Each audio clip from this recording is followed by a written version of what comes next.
Biodiversity is the term used to describe the variety of all life forms on Earth.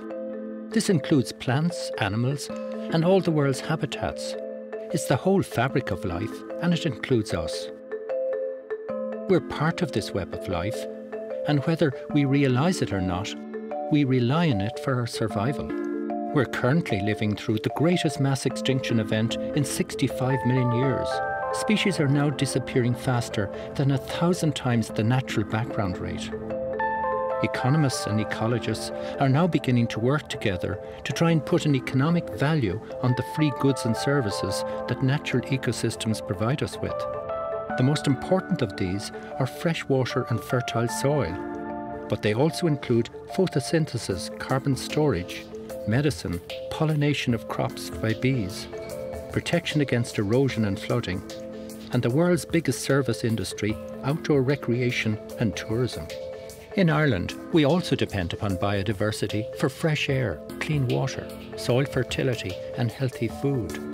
These essential elements of life are as threatened here as they are in the rest of the world. How we manage our land has the biggest impact on biodiversity. This means that here in Ireland, our farming practices are critical.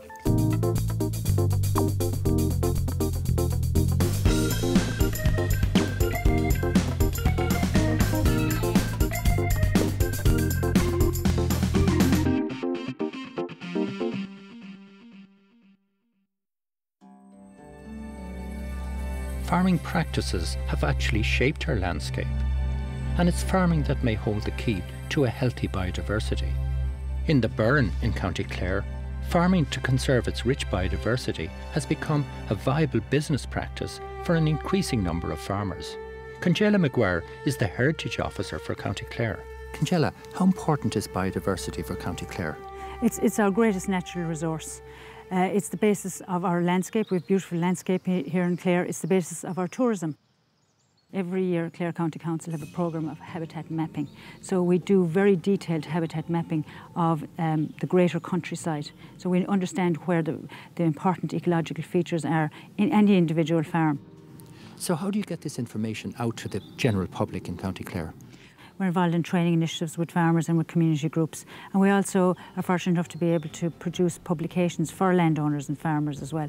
For instance, this one, The Living Farmland, has gone down very well with the farming community in Clare. This booklet can help farmers to make informed choices about how to manage the habitats on their farmland in a way that protects biodiversity, while still remaining flexible in their farming practice. Farmers have to make a living. The farmer wants good quality grassland to feed his animals and to maintain an income. So there are pressures there to drain wetlands, clear areas of woodland. So those pressures are on the biodiversity. If we had to replace those systems with artificial systems, we would have to pay a lot of money. Farmers depend on bees and other insects to pollinate their crops, but bee colonies are declining throughout the world. In 2007, the global cost of replacing insect pollination alone was estimated at $190 billion. We rely on the invisible services of nature, such as pollination, flood protection, and the cleaning of our air and water. Without them, we would struggle to survive. So what sort of species have we got just here? There's a lovely range of species here. Dr. Brendan Dunford heads up the Burren Life project and the Burren Farming for Conservation programme, which rewards farmers for protecting and enhancing the biodiversity on their farms in the Burren. Stuff here is teeming with wildlife. This is the stuff that we love to see on our farms, and this is the stuff we're happy to pay farmers to produce. So the Burren landscape now, how did it happen that it came about the way it is, and how did farming influence that? Yeah, I suppose the Burren, a lot of people think it as a natural landscape, but in fact the Burren has very much been shaped by people, by farming. We have evidence of farming going back about 6,000 years. And the first farmers who came here came into a wooded landscape, a pine woodland with hazel underneath. And over the course of many generations, most of the woodland was cleared and the bare rocky burn that we see today was exposed. And that tradition of farming continues today.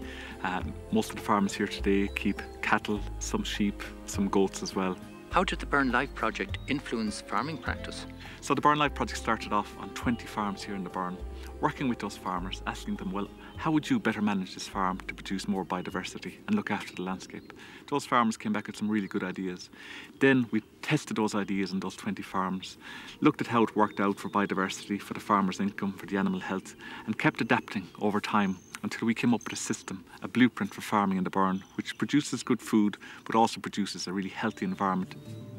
These meadows here, we advocate that they're rested during the flowering season so the plants can set seed. They're harvested in late summer, and then the farmer grazes them off in wintertime. And that allows biodiversity a chance to thrive, and it also provides the farmer with a good source of income and food for his cattle as well. And it's a very nice project because it's very simple, and it's a reward-based system. The more the farmer does for biodiversity, the more we can pay him. Scientists and conservation experts collaborated with local farmers to create the Burren Life programme. Such was the success of this approach that it was adopted by the Department of Agriculture and the National Parks and Wildlife Service and expanded to 150 farms in what's now called the Burren Farming for Conservation programme. Pat McCormack is one of the farmers who contributed his farming knowledge.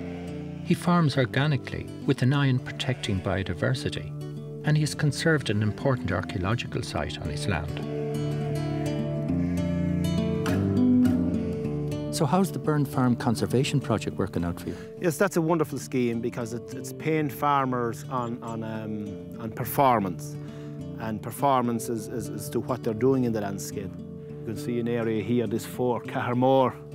You know, if you come up here 3 years ago, you couldn't see that fort. It was all encroached with scrub, but we cleared off that. And we have a number of wild goats here that are maintaining and eating back that type of scrub, the blackthorn and hazel, which was breaking up the stones, but visually you could not see it. Like. Traditionally, in the Burren, cattle were taken off these lands for the summertime and let the grass bank up, and the cattle would be put up here actually in October, November, and left here for the winter time.